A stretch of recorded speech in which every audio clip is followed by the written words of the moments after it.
डोंबिवलीत भाजप संघ आणि कम्युनिस्ट गट आमने सामने आले। सभेचं रूपांतर वादात झालं आणि काही काळ या परिसरात तणावाचं वातावरण पाहायला मिळालं। दोन्ही बाजूंकडून आरोप प्रत्यारोप केले गेले। तर संघ आणि कम्युनिस्ट गट हा आमने सामने आला। दोन्ही बाजूंकडून आरोप प्रत्यारोप करण्यात आले। तर यावेळी सभेचं रूपांतर हे वादात झाल्याचं पाहायला मिळालं होतं।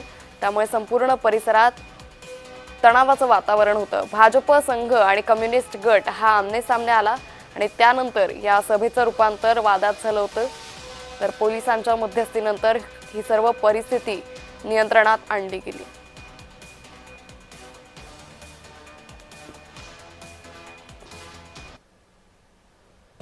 QR कोडवरनं पैसे भरून त्यांनी आम्हाला जर सांगितलं असतं तर आमच्या संस्थेची अशी प्रथा आहे की आम्ही कुठलीही पार्टी आली की त्यांना अगोदर ॲडव्हान्सची रिसीट आणि पूर्ण पेमेंटची रिसीट असं देत असतो कायम। तर त्यांनी QR कोडवरनं डायरेक्ट पेमेंट केल्यामुळे आम्हाला सांगितलं नसल्यामुळे आम्हाला कुठल्याही प्रकारची त्यांना रिसीट देता आली नाही। ते रिसीट न दिल्यामुळे कार्यक्रम कन्फर्म आहे की नाही हे आम्हाला कळलं नाही। RSS व बीजेपी सरकारच्या विरोधात बीजेपी सरकारच्या फॅसिझम विरोधात एक सभा आयोजित करण्यात आली होती। तर त्या सभेत बीजेपी आणि RSSच्या कार्यकर्त्यांनी तिथे येऊन घोषणाबाजी देण्यास सुरुवात केली आणि चाललेल्या कार्यक्रमात अडथळा निर्माण करण्याचा प्रयत्न केला। बरं, ती लोक कमी नव्हते, ती 150-200चा मॉब आला होता। आमची सभा ही छोटेखानी होती। त्यात त्यांनी येऊन तिथले जे झेंडे लावलेले होते ते सुद्धा काढून फेकले। खाली जो बॅनर लावला होता तो जबरदस्तीने पोलिसांना काढण्यास सांगितला। म्हणजे अशा प्रकारे त्यांना ती सभा उधळून लावायची होती। पोलिसांनी जर त्यांना अडवलं नसतं तर आमच्यावर त्यांनी हल्ला केला असता आणि आमची सभा उधळून लावली असती। खरं तर असं बेकायदेशीर जमाव जमून एखाद्याची अशी सभा उधळवणं हे बेकायदेशीर आहे। त्यामुळे आम्ही रामनगर पोलीस स्टेशनला त्यांच्यावर कारवाई करावी अशी मागणी करण्यासाठी पोलीस स्टेशनला आलेलो आहोत। डोंबिवलीत आंबेडकरवादी जनहित संघटना आणि कम्युनिस्ट विचार मंच यांच्या आयोजनाने एक सभा घेण्यात आली होती आणि ही सभा चालू असतानाच खाली बेकायदेशीर मॉब जमवून RSS व बीजेपीच्या लोकांनी गोंधळ घालण्याचा प्रयत्न केला आणि हॉलमध्ये शिरकाव करण्याचा प्रयत्न केला।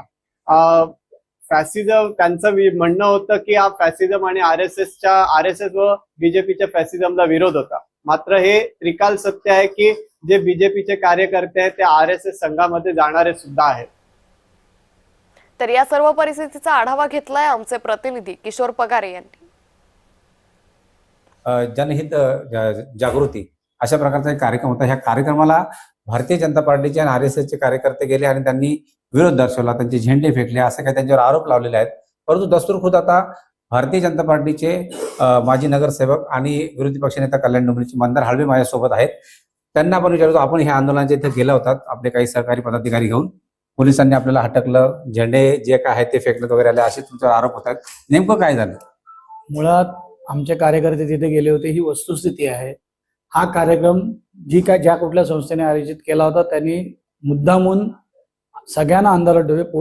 पोलीस परमिशन नाही कार्यक्रम, म्हणजे ज्या हॉलमध्ये जो कार्यक्रम होता त्या संस्थेला सुद्धा अंधारात ठेवलं। त्यांनाही कशा प्रकारचा कार्यक्रम आहे ह्याची माहिती देण्यात आलेली नव्हती आणि कुठल्याही प्रकारचा गोंधळ तिथे झालेला नाही। कार्यकर्ते जमले होते ही वस्तुस्थिती आहे।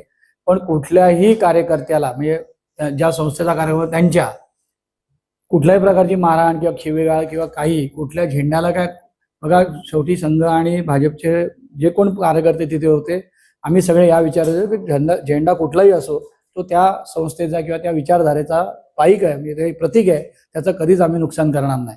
तुम्हाला तुमचे विचार मांडायला कोणी अडवलेलं नाही, पण संघाचा फॅसिझम तुम्ही कम्युनिस्टांचं काय चांगलं ते सांगायला जा ना लोकांपर्यंत। तुम्ही तुमचं चांगलं सांगून लोकांना अट्रॅक्ट करा ना, दुसऱ्याची बदनामी करून अट्रॅक्ट करायचा प्रयत्न का करताय? तुमचे विचार जर तेवढे पक्के आहेत तर तुम्ही लोकांपुढे त्यांचे विचार मांडा। तुम्ही आंबेडकरवादी स्वतःला म्हणवता, तर आंबेडकरांनी स्वतःचे विचार कायम मांडले, त्या विचारांना प्रेरित होऊन लोक त्यांच्याकडे आकृष्ट होऊन त्यांच्याबरोबर उभे राहिले। कुठल्याही प्रकारची पोलीस परवानगी त्या कार्यक्रमाची घेतलेली नाही। स्वतः संस्था चालकांचे अध्यक्ष तिथे होते, संस्था चालक त्यांच्याशी आम्ही बोललो, त्यांनी आम्हाला स्पष्ट सांगितलं की ह्यांनी रीतसर कुठलंही हॉल बुकिंग केलं नाही। जे पद्धत असते हॉलमध्ये की ऍप्लिकेशन द्यायचा, पैसे भरायचे त्याची रिसिट घ्यायची. यांनी QR कोडवरनं पैसे भरले. कुठला कार्यक्रम आहे, तो कोण वक्ता येणार आहे, काय आहे, याची कुठलीही माहिती संस्थेला दिली नाही, असं संस्था चालकांनी स्वतः पोलिसांना सांगितलं. जे काही डोंबिवलीमध्ये चाललेलं आहे त्यावर आता पोलीस प्रशासन कशा प्रकारे लक्ष घालेल हे पाहावं लागेल. व्हिडिओ जर्नलिस्ट दिनेश साहू, मी किशोर पगारे, जय महाराष्ट्र न्यूज, डोंबिवली.